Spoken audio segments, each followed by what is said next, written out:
So welcome back. It's my great pleasure to welcome Frederic Cloth to the De Young. He is a computer scientist based in Liège, Belgium, and studied computer engineering at Liège University. He began studying art from Gabon in 1995, and his focus for the last 15 years has been the study of the sculptural traditions of Western Equatorial Africa. He designed and maintained the Guy van Rijn African Art Archive at Yale University that is administered by the Yale University Art Gallery and the Yale University Library. It is the world's largest photographic digital database of African art. Frederic is currently working on a book about Mahonwe reliquary figures from Gabon, and his upcoming exhibition, Kota Digital Excavations in African Art, co-curated by Christina van Dyck, will open in October of this year at the Pulitzer Art Foundation in St. Louis. Frederic has analyzed over 2,000 Kota guardian figures in this project, and his talk today will introduce his methodology and tools, or I should say, will introduce, two aspects? You're just going to hear a bit about the project because it's a very large project today. But he'll introduce his methodology and tools for understanding historical patterns within the corpus of these figures. And his talk is Algorithms and Mathematics Applied to the Reconstitution of Lost Traditions. So please help me welcome Frederic Cloth. Thank you.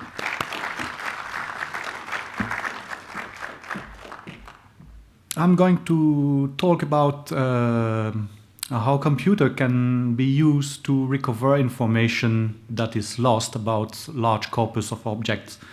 And as an example, I will use the Kota reliquary figure. Kota do live in Gabon, which is an equatorial country of Africa in the west. They live in the east of the country. Gabon is known for at least three iconic forms of African art, which are the Fang sculpture, the Punu masks essentially, and the reliquary Kota sculpture. Kota reliquary consists of a basket or some kind of container. It can be a bag or containing bones of ancestor. And on top of that basket is attached a figure which is supposed to guard these bones from all evil influences that can harm them. These reliquary figures actually come in a lot of shape and styles. And this raises a lot of questions. So the first question is, what is represented? I mean, you can see that it's kind of a face, but is it the portrait of the people who are in the basket? Is it the concept of ancestor? Is it some kind of deity, mythical being or something? Or a famous person, the founder of the village? Or just a body for the relic to incarnate in? They are also heavily decorated. So is those decoration meaningful? I mean, do they relate to the family to which belong the reliquary? Or is it an artist's signature? Or are they magical symbols or instructions? Or biographical instruction about the people who are in the basket? Is there also a logic? Why would you choose one shape instead of another? Is it just driven by the region, or is it driven by other?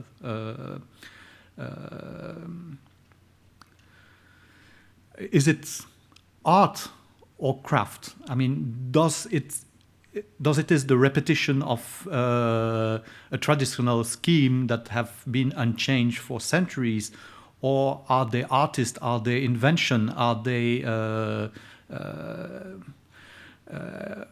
Is there a famous carver? And of course, how these objects were used. So that's all kind of question you may have when you see these objects. And to answer those questions, there are photographic documents. Well, not that much actually. For the quota, there is about 6. That's not much. And all are staged in one way. I mean, they are drawings or they are posed or... You have also literature, not that much. And the thing is that, okay, here is a small example. You have 2 authors who lived in Gabon, in the same area, at the same period of time, and they're both writing about a tribe which are the Fang.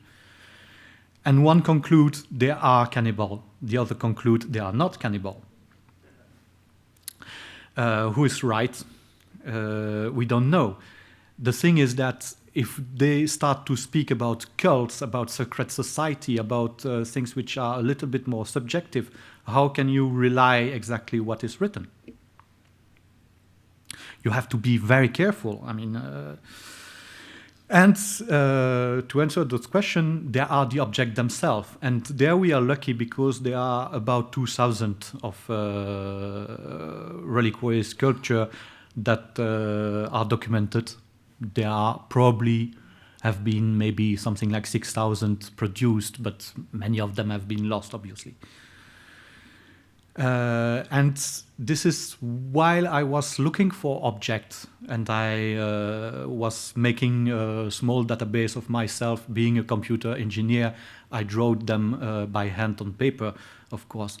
And I met Mr. Guy Van Rijn, who was directing the Yale Guy Van Rijn archive. And I had 400 figure, he had 1,000 figure. So we started to work together, and my first goal was, of course, to give him all the figure that there wasn't in the archive, that I had in my 400 and that he doesn't have in his 1,000. But I quickly realized that doing that job would require almost 500,000 of comparison, because you have to take the first one of my archive and compare it again 1,000. So I thought that I would make a program to help me. So here is an example here. Let's say we are looking for a quota, but we don't know if it is in the archive, yes or no.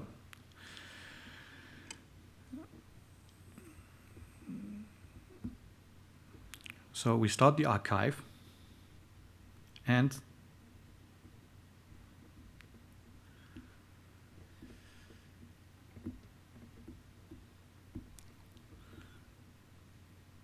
we just describe the figure. So we start with the first. The crescent is about that shape. There is a decoration which is about triangular, so it's that kind. There is no hair, not these things. The face is round, there is no angle. The head, there is a band that you can clearly see here. So that's that kind. There is no stripe. The lower face is about that type. No stripe again. The head is about, okay, it's getting low. Yep.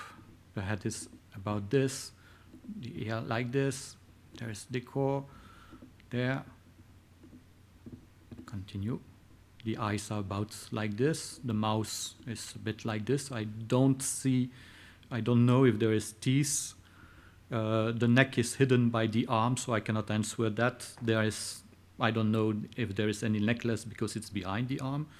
The handle is like this, and I want a front view.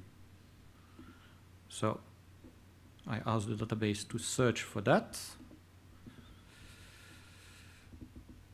And actually the first figure is the one on the drawing, on the photo. Sorry. Yep, on the photo. Yeah. If the computer let me do it. Oh, okay, there it is. So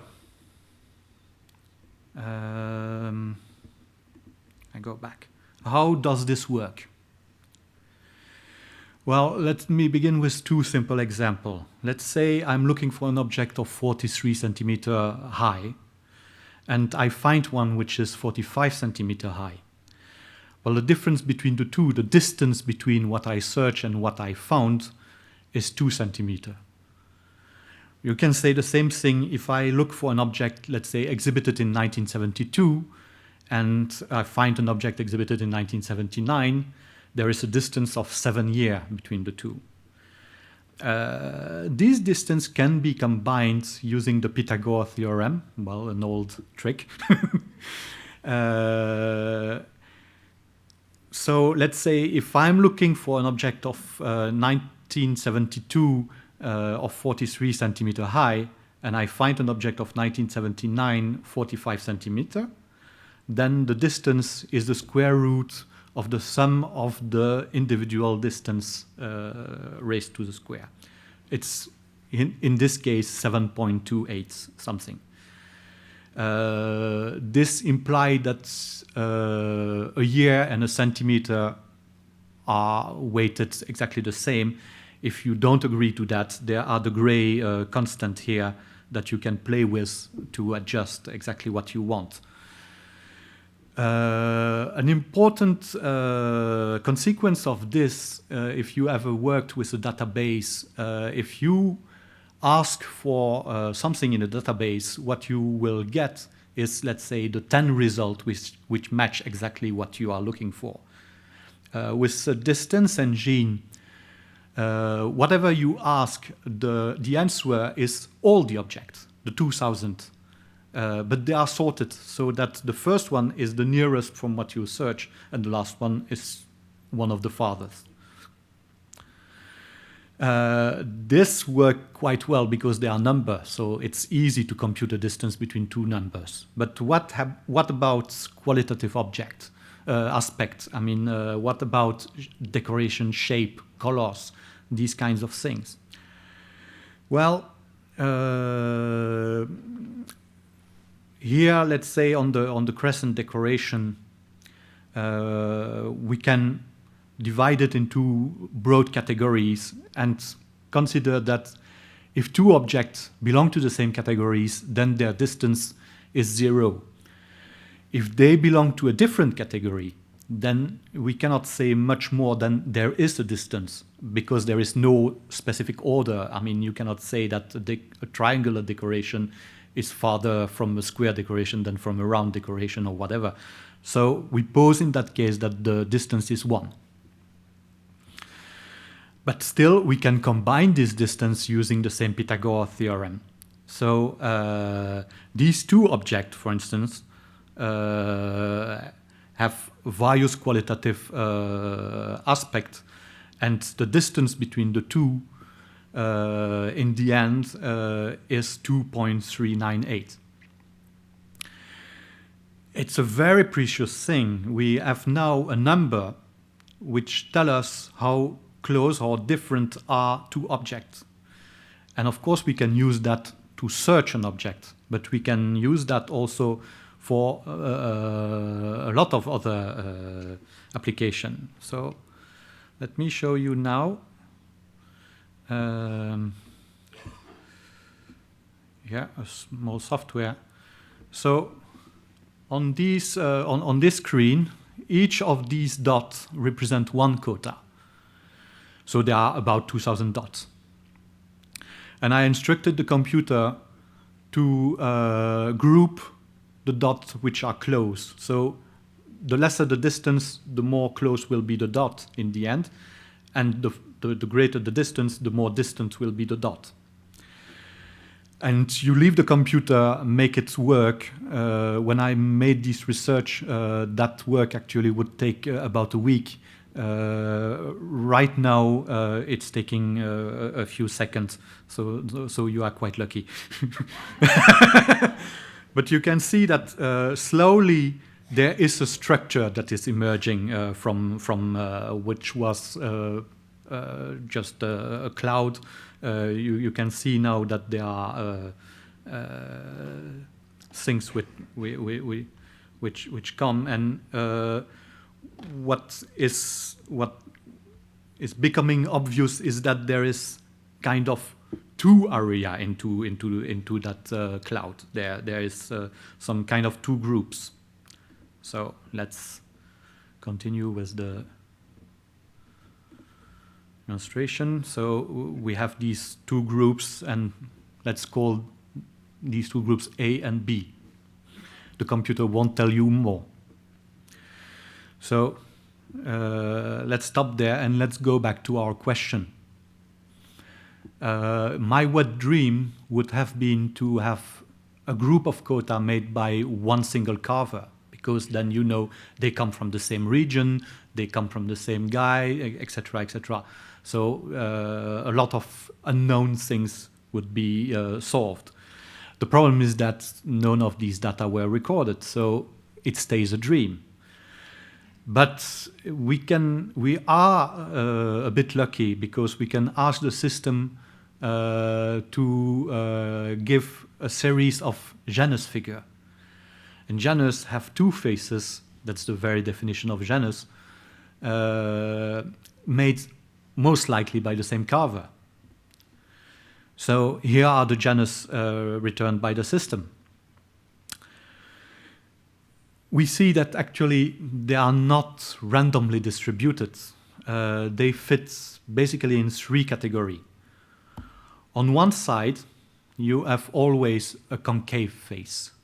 And on the other side, you have a convex face, or a semi-convex face, or a concave face but with a very prominent ridge on there. And according to Ephraim Anderson, who was a Swedish missionary who worked in Congo and asked some Dasa, they are kind of kota, about the meaning of this, they answered that concave figure were female and convex figure were male.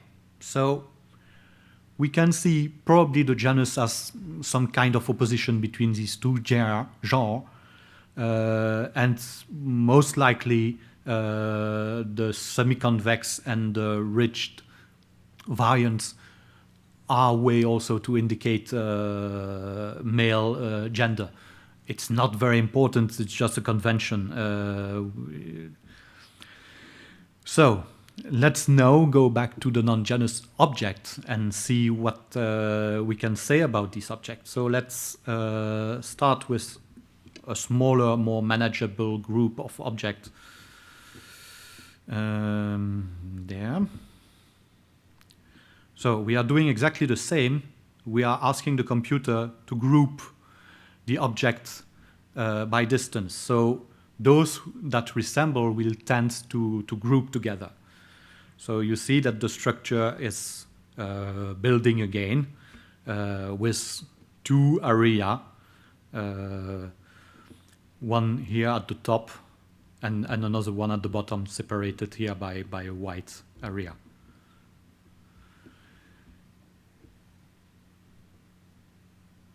Okay,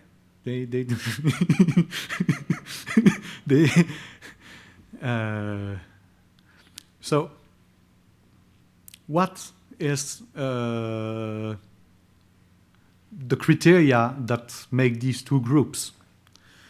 Well, one thing we can try is actually the gender, so the fact that they are convex or concave.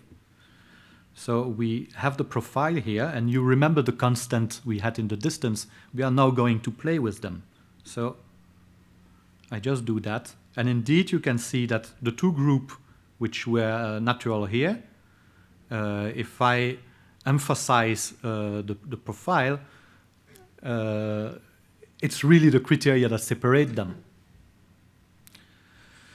I go back to the presentation. Another thing, well, we have to count individually the quota for that, but there is about one A quota for two B quota, quite precisely. Of course, if you divide a group in two parts, you always will have a proportion, so it doesn't tell us much.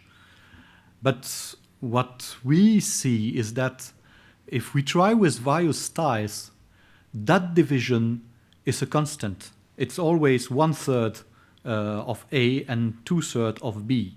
Here I show just 3 styles, but it can be repeated. So one hypothesis which would be compatible with that would be that this object would be used by 3. One of the group A with 2 of the group B. And I show here an example of them. Well, that's an hypothesis. Let's try if our few photographic documents are compatible with that. So we start with Braza's drawing. Actually, yes, there is 3 figures, and there is 1 female concave one, there is 1 male, and there is 1, well, we don't know. Here is another photo which is quite famous and taken by a Swedish missionary. The context of this is that to prove their conversion to Christianity, Kota, in this case Ndasa, had to bring their object to the missionary so they would be destroyed in public or disposed of, so that they would prove that they had no more bound to these objects. And actually there is a second photo of this. They are the 2 same person holding what I believe to be the rest of what they brought to the missionaries. And indeed, if you look at the photo, you have 3 figures, 1 female, a second female, and 1 male. That's actually, this is a Janus, but here is the third photo. Well, we can see that there is 3 figures. No, I won't dare to say who is the male and the female in that style. That's a much tougher problem, but at least there is 3 figures. So, okay, they come by 3. What does it tell us? I mean, why would we care? Here is an important exhibition that was held in Brussels in 2000 about master hands. And among these master hands, there was 1 Kota, the so-called master of the CB, which is identified in an important article by Louis Perrois. And the objects that define the style of the master of the CB were exhibited in that show, and these are these 6 objects. Well, if we look at that set of objects, and with what we have just found, actually, we find out that they are all male.